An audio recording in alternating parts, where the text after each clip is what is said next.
Brought to you from Tarlton International Raceway by VR Engineering.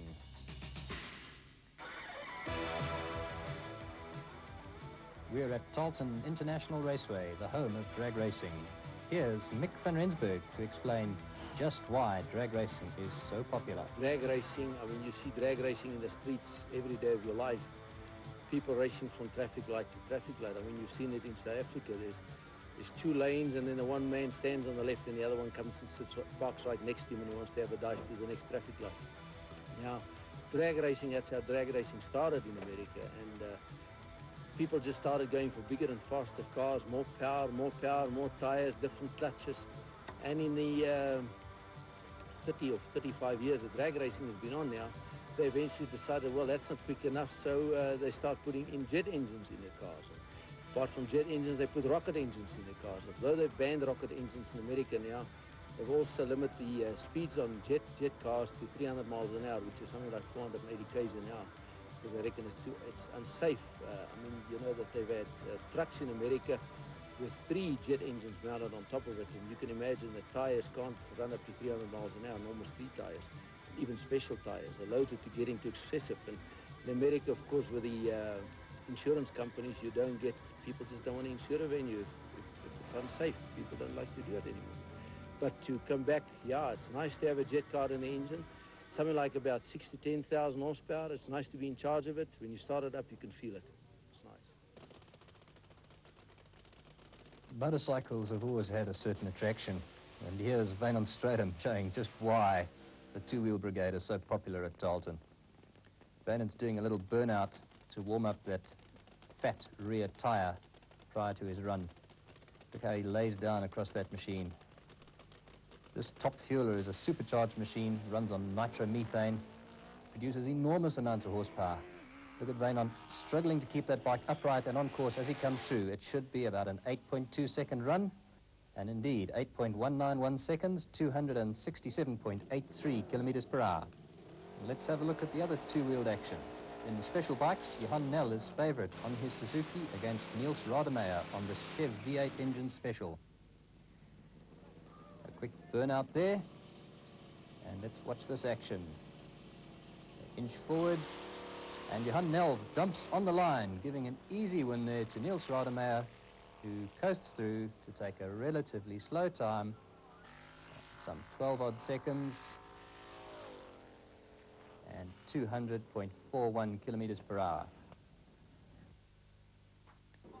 Going into the Pro Street class, Johnny Deploy, remember him? And Marnie Nell face off. At the green light, it's going to be Johnny Deploy who gets the whole shot, but Marnie Nell has got the legs in the straight and comes through in the final 150 meters with a 10.233 second run at 223.29 kilometers per hour.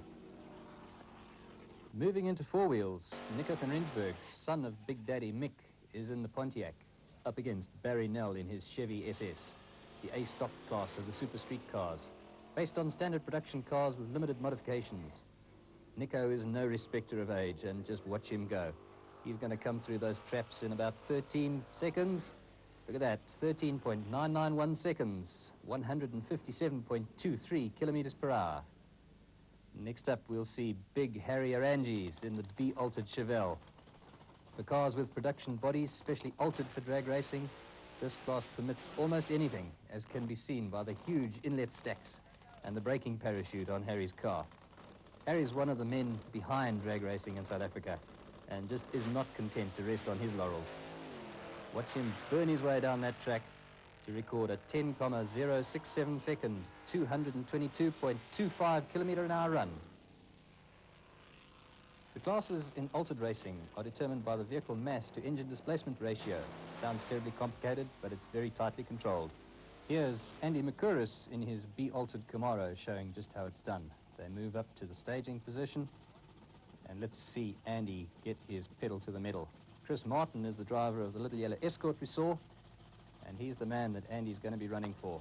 This is a handicapped race, so Chris is already halfway down the track when Andy launches. It doesn't look like Andy's going to catch him from here, but Andy will come through to win in 11.951 seconds at 186.4 kilometers an hour by virtue of a breakout by Chris Martin. In die begin soos ek begin ry het, wanneer ek begin in die kar geklim het, heel eerste maal, was ek 'n bietjie bangerig geweest. Want dit was baie krag wat jy net wat 'n gewone standaard engine het. Dit 'n gewone 8-silinder. Wat hier met 'n supercharger aangedurf is. En is baie krag. Soos met tyd het ek mee gewoond geraak, toe se gewoond is nou is ek nie baie bang voor nie. Bietjie bang? Is 'n klein bietjie, maar nou nie meer, nou vat ek hom. Ek is lustig, ek soek af vir ons is my sport. Ek het groot geword daarmee en het baie lekker geweest.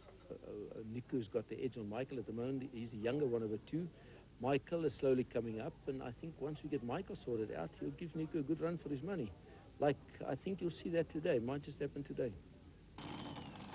Nico van Rensburg, 18 years old, has been racing this class with great success in his A dragster. Now, as they push him back onto the bleach block, watch carefully those rear wheels. See how they grow. They'll actually increase in diameter as they spin. This is one of the tricks of the trade in drag racing, allowing the gear ratio to alter as the car gathers speed. The average run takes such little time that one can't afford the luxury of extra gear changes. Reg Murray in the Smith's Wheels car is already staged and waits patiently for Nico to come to the line. The cars have two-speed gearboxes operated by pneumatics. Push the button in the cockpit and the gear changes so fast that it appears almost seamless and little time is lost. When you consider that many drag races are won and lost in thousandths of a second, every little bit helps. Watch this launch now.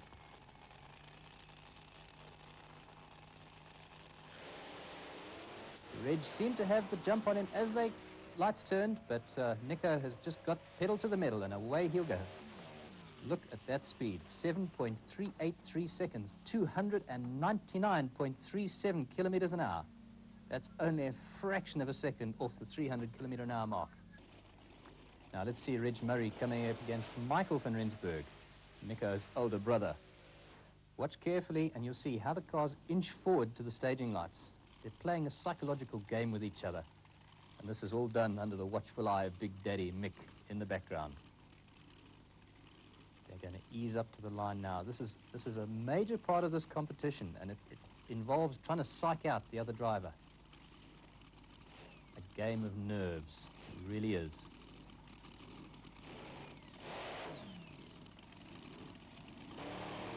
Michael's ready. Reg is ready. Michael gets the whole shot and leaves Reg almost for dead. He's going to come through in 7.65 seconds, 283.11 kilometers an hour. What a fantastic race. Now, let's have a look at the definition of real power, condensed into one machine. It's said of drag racing that you can feel the thunder. Nowhere is it more true than with this car. Mick gets kitted up with deliberate care. In this sport, you don't take any unnecessary chances. Sitting in front of this huge powerhouse, Mick puts on a show as he rolls the car forward into the staging area. This Castrol-sponsored Westinghouse jet has a military aircraft engine and produces about 11,000 kilos of thrust, roughly equivalent to about 8,000 horsepower. The spectacular flame comes from the afterburner and assists in producing the gut-wrenching acceleration. Mick moves into the stage area very carefully, waiting to light up the Christmas tree as his front wheels cut the timing beams. Once the lights run to amber, he'll be waiting to snap open the throttle and light the fire. Watch carefully as things happen quite quickly now.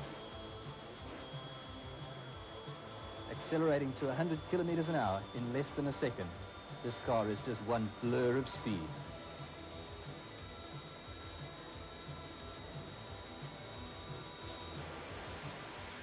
Look at him go. What an incredible run. That should be around about a 6.5 second blast. Let's have a look at the clock. 6.437 seconds, 437.3 kilometers an hour. Wow. For further information on drag racing, call 016 762 532.